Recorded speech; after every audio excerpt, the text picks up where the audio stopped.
Story 2. The real estate agent wouldn't meet me at the house after dark, and now I understand why. I'm recording this on my phone while I still can, while my hands still work the way hands should work. The battery is at 12%. When it dies, I think I will too, or become something worse. The basement door is opening wider now, and what's coming through isn't coming to save me. My name is Jennifer Cross, and 4 days ago, I bought the Ashwood house on Sycamore Street for $30,000 cash. The price should have been my first warning. A 5-bedroom colonial in this neighborhood should go for at least $400,000. But the seller was desperate, the agent said, motivated. The house had been on the market for 8 years. Just need some TLC, Patricia, the agent had said during our afternoon viewing, her smile too bright, her voice too high.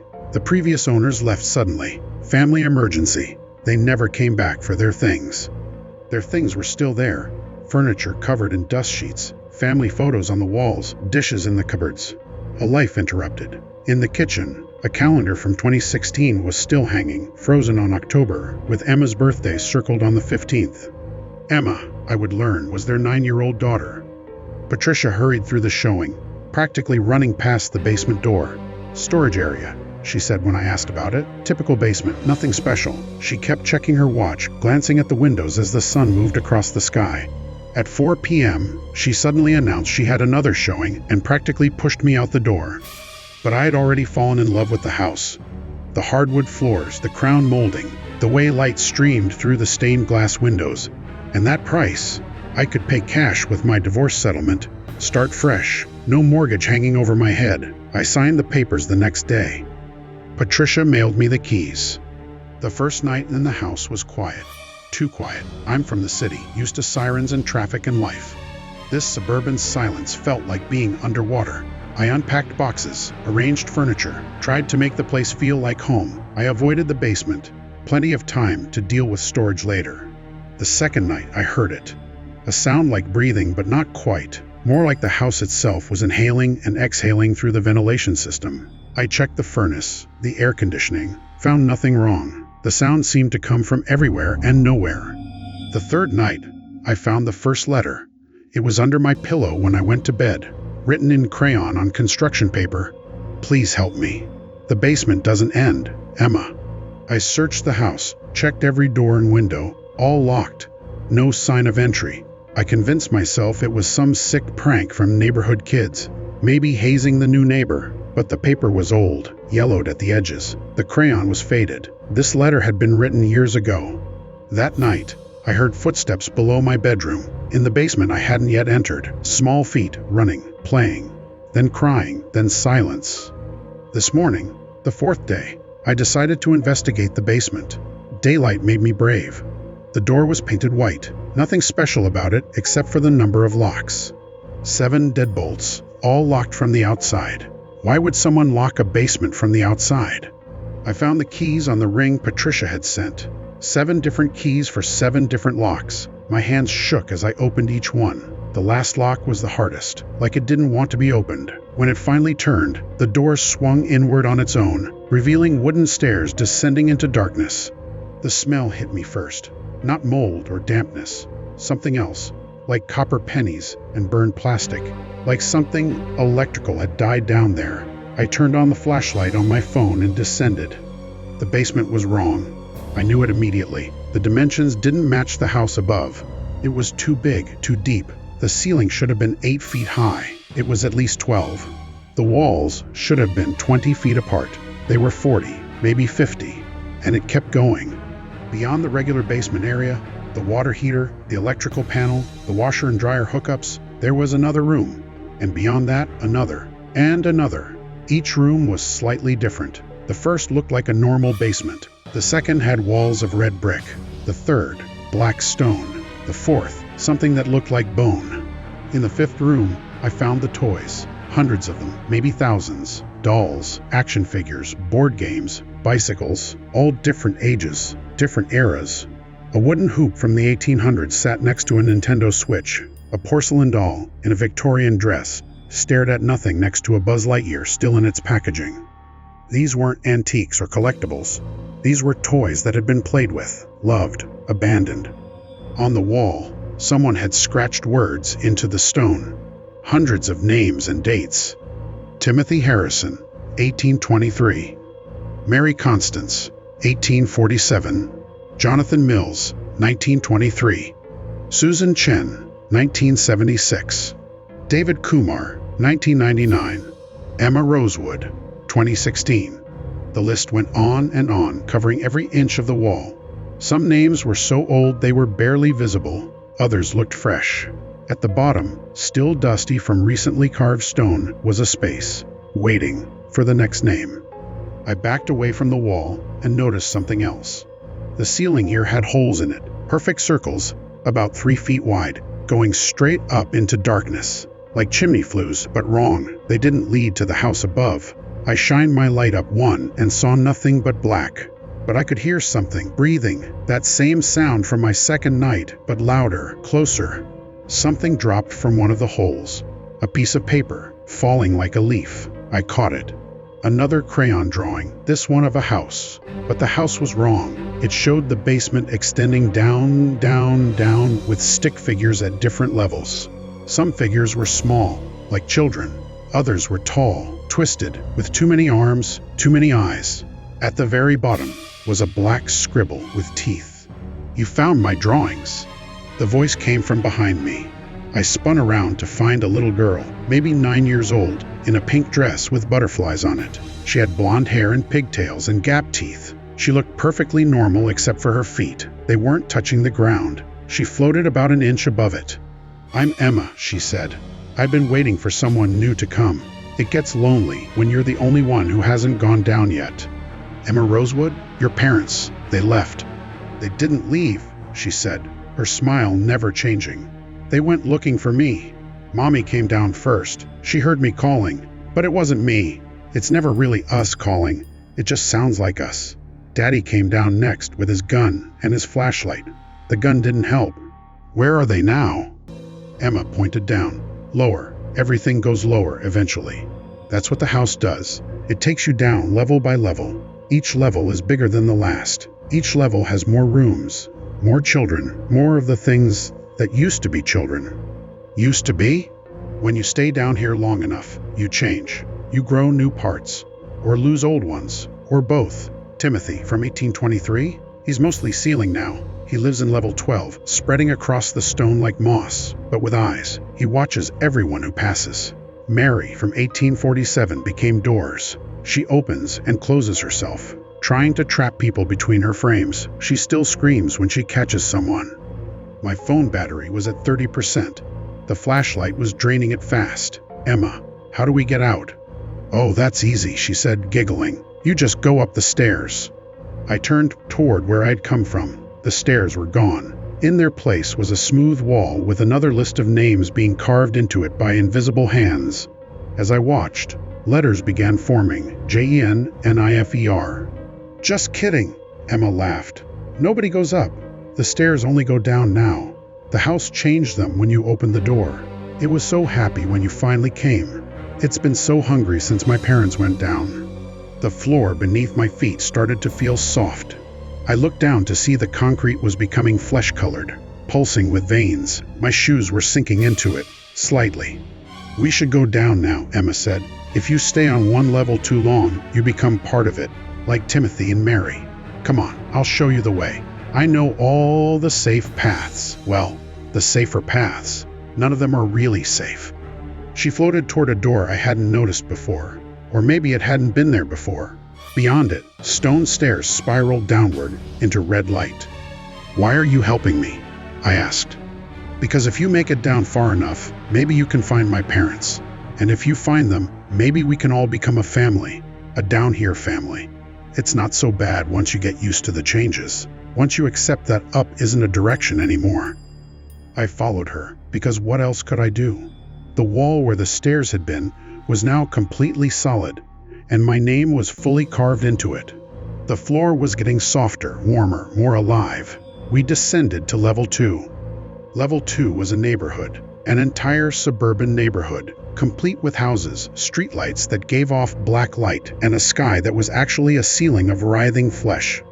The houses were perfect replicas of the house above, the Ashwood house, repeated endlessly in neat rows. Every family that ever lived in the house gets their own copy down here, Emma explained. But the copies are wrong. Look. I peered into the window of the nearest house. Inside was a family having dinner. Normal, except they were eating backwards. Food coming out of their mouths, reforming on their plates, becoming whole again. Their eyes were gone, replaced with small, dark basements of their own.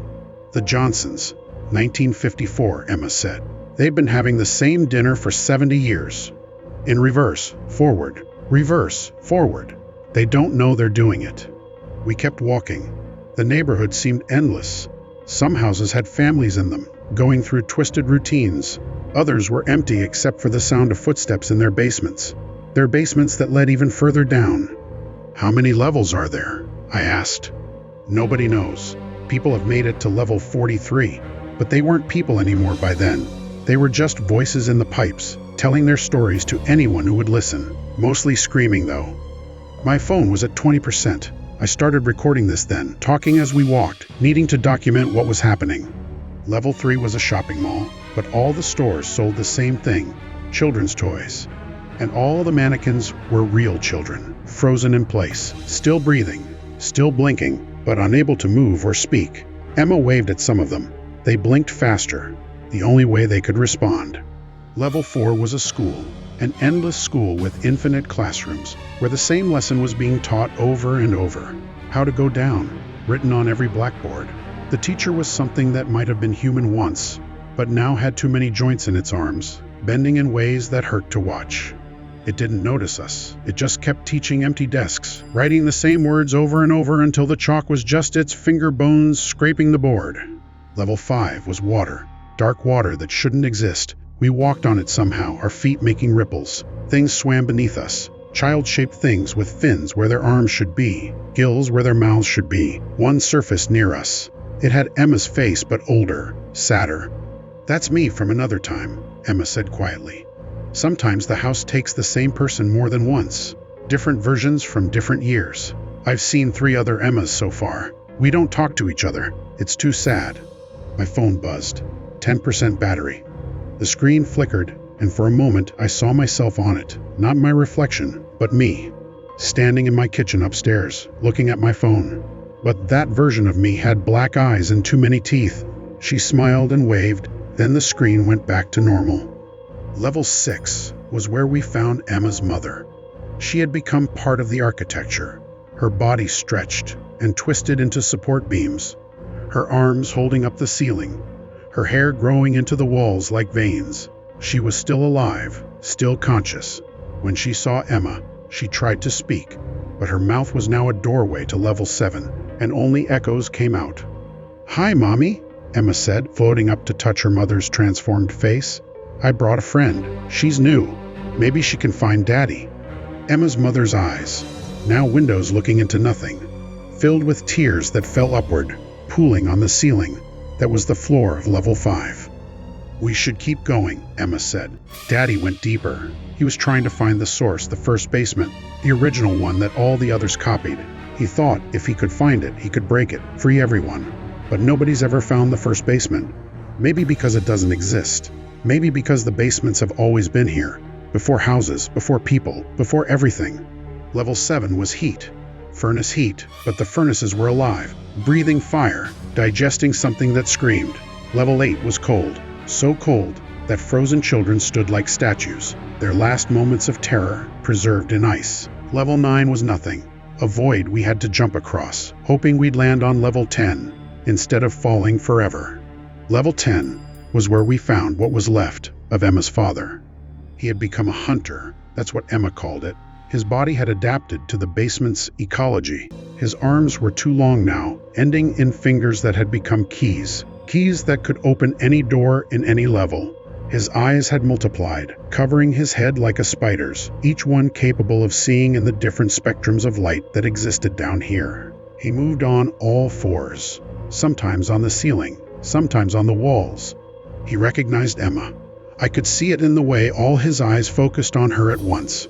He tried to speak, but his mouth now opened sideways and only basement sounds came out. Creaking, settling, the drip of pipes. "Hi, Daddy," Emma said. "This is Jennifer. She bought our house." Her father circled me, sniffing with nostrils that had migrated to his shoulders.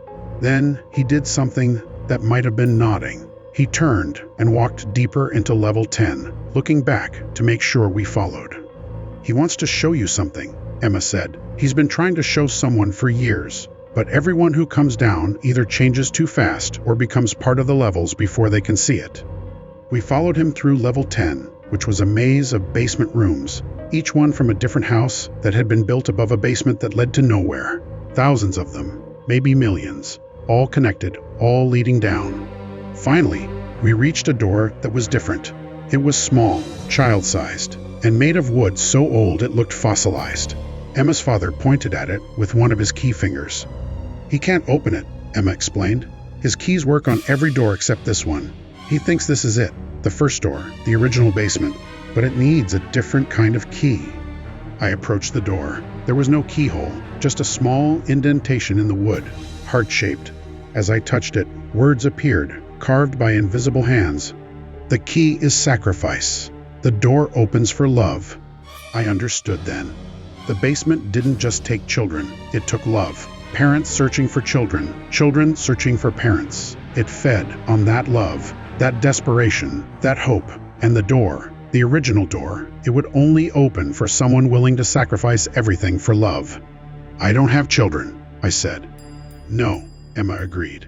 "But you have something else. You have the choice. You can go deeper, through this door, and maybe, find the heart of all this and stop it. Or you can stay here and eventually become like us, part of the basement, part of the game."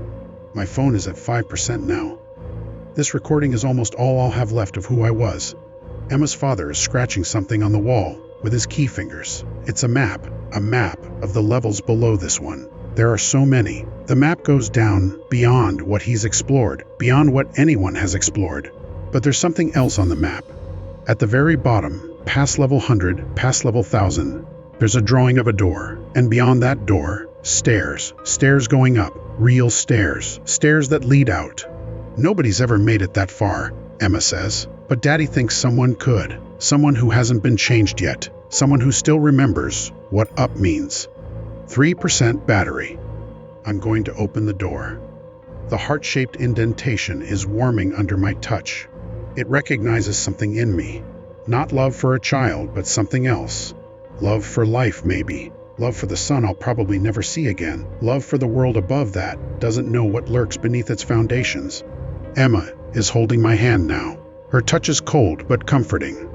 "If you make it to the bottom," she says, "if you find the stairs that go up, will you remember us? Will you tell people not to open their basement doors?" "Yes, I promise." "They won't listen," she says sadly. "They never listen. But maybe that's okay. Maybe the basement needs to exist. Maybe it's always existed. Maybe we built our houses on top of it because deep down we knew we needed it, needed somewhere for the lost things to go." 2%. The door is opening. Beyond it isn't darkness but light. Wrong light. Light that comes from below instead of above. Light that casts shadows upward. I can see stairs going down, but these are different. These are carved from something that might be bone, might be stone, might be compressed hope. Emma's father is pushing me forward. All his eyes are crying. Emma is letting go of my hand. "Good luck, Jennifer," she says. "If you see the other Emmas down there, the ones from different times, tell them I'm sorry. Tell them we're all sorry for becoming what we became." 1%. I'm going down. The stairs are warm under my feet. With each step, I can feel myself changing, but not physically. Something in my mind is shifting, understanding things I shouldn't understand. The basement isn't evil. It's not good either. It's just hungry. It's always been hungry, and we keep feeding it. The phone is dying. When it goes dark, I'll be alone with whatever's down here, but I can see something ahead, far below. It might be another door. It might be the way out. It might be the thing that all the basements lead to. I can hear children singing. Hundreds of them, thousands. Their voices echo up from below. Ring around the basement. Pocket full of pavement. Ashes. Ashes. We all fall down. But down here, falling down means falling up. And up is the only direction that matters, even when it's impossible. Battery dying. If anyone finds this phone, this recording, don't come looking for me. Seal your basements, fill them with concrete, pretend they don't exist. But you won't. You can't. Because the basement that leads to nowhere is really the basement that leads to everywhere. And everyone, eventually, opens that door. Everyone goes down.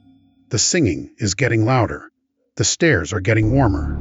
I can see the end.